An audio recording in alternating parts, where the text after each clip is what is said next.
Chartered accountant और एक IAS के बीच कंपेयर करके देखेंगे कौन ज़्यादा पावरफुल है, किसके पास ज़्यादा पावर है, कौन ज़्यादा कमाता है, किसके पास ज़्यादा फैसिलिटी है, सब कुछ।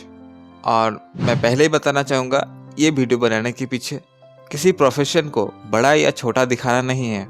हम सिर्फ एक कंपेयर करके देखेंगे। शुरुआत दोनों के पर्सनल एसेट से करेंगे। एक चार्टर्ड अकाउंटेंट यानी सीए, वो institute of chartered accountant of India यानी ICAI से पास आउट होके उसका मेंबर बनता है लाइफ टाइम के लिए। अगर वो कोई कंपनी ज्वाइन कर लेता है तो वो सिर्फ उस कंपनी का एम्प्लॉय ही कहलाएगा। बट अगर वो कंपनी नहीं ज्वाइन करता तो वो एक पावर हाउस है, वो अपने आप में ही एक बिजनेस है।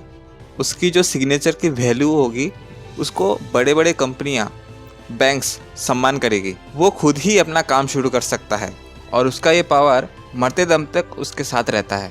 दोस्तों, हम इस वीडियो में उन सीए के साथ कंपेयर करेंगे जो जॉब नहीं करता और वही एक IAS UPSC एग्ज़ाम पास करके बनता है और उसको गवर्नमेंट जॉब ज्वाइन करना ही होता है। और वैसे भी उसने UPSC एग्ज़ाम ही इसीलिए दिया था ताकि वो गवर्नमेंट जॉब ज्वाइन कर सके और उसके अलावा उसके पास कोई दूसरा ऑप्शन होता ही नहीं है। अगर वो जॉब नहीं ज्वाइन करता तो वो एक आम आदमी ही कहलाएगा। और IAS में आपको 60 साल के बाद कोई पहचानेगा भी नहीं कि आप IAS थे, क्योंकि जब तक जॉब है तब तक ही आपका पावर है आपके पास, और वो भी लिमिटेड।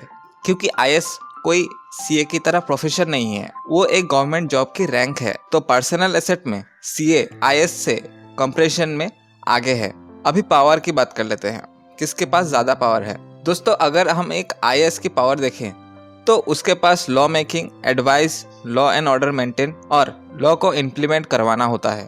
बट वो सिर्फ एडवाइस कर सकता है, बाकी फाइनल डिसीजन तो पॉलिटिशियन ही लेते हैं। और उसमें भी अगर आप डिस्ट्रिक्ट लेवल के DC या स्टेट लेवल के कोई ऑफिसर हैं तो आपको उसी दायरे पे रहकर काम करना पड़ेगा। आपका डिसीजन दूसरे स्टेट या डिस्ट्रिक्ट पर लागू नहीं होगा और अल्टीमेट डिसीजन तो पॉलिटिशियन का ही होता है, क्योंकि IAS एक पब्लिक सर्वेंट होता है, यानी हिंदी में सरकारी नौकरशाह। वही अगर CA को देखे, CA अपने आप पर एक डिसीजन मेकर, डिसीजन टेकर और डिसीजन गिवर होता है। अगर उसने कोई ऑडिट रिपोर्ट साइन किया है तो वो ऑडिट रिपोर्ट सही हो या गलत हो, उसको पूछने वाला कोई नहीं है।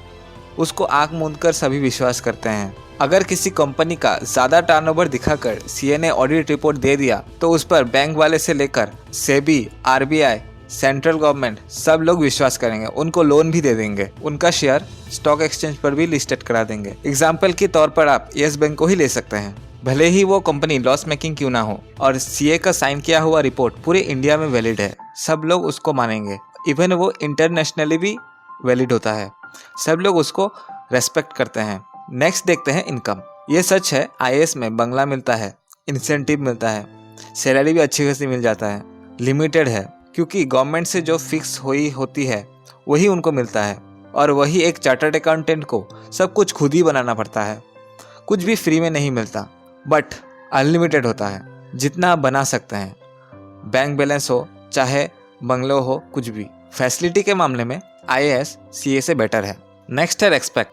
अगर आम लोगों के नज़र से देखें, IAS एक रेस्पेक्टिव जॉब है, सभी इज्जत करते हैं, बट ये रेस्पेक्ट सिर्फ रिटायरमेंट तक ही रहता है। रिटायरमेंट के बाद आपको कोई पहचानेगा भी नहीं कि आप IAS थे और एक आप आम आदमी बन जाते हैं। और CA की मार्केट पर रेस्पेक्ट है, जैसे कंपनीज में, बैंक्स में, फाइनेंशियल सेक्टर पे, और ये रेस्पेक्ट पूरी ज़िंदगी उनके साथ रहता है। और अगर आम लोगों की नज़र से देखें तो आम लोग आज भी ये सोचता है CA है तो पक्का फ्रॉड करता होगा, तभी तो इतना पैसा छाप रहा है।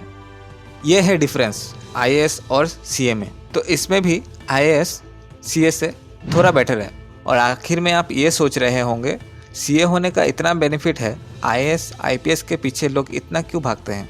IAS माने अलग ही दुनिया का होगा, लोग उनका इतना रेस्पेक्ट करते हैं, उनका एग्ज़ाम भी